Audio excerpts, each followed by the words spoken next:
How are you all doing? Happy New Year! Today we're going to make you an Egyptian dish prepared in the Upper Egyptian style. We got Molokhia from the fields, chopped it and washed it very well. Then we chopped it with a knife or a food processor.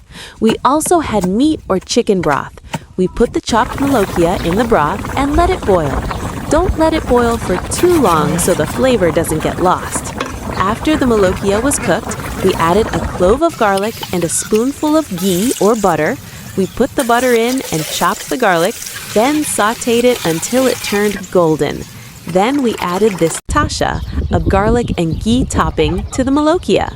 We'll serve it here, of course. Enjoy!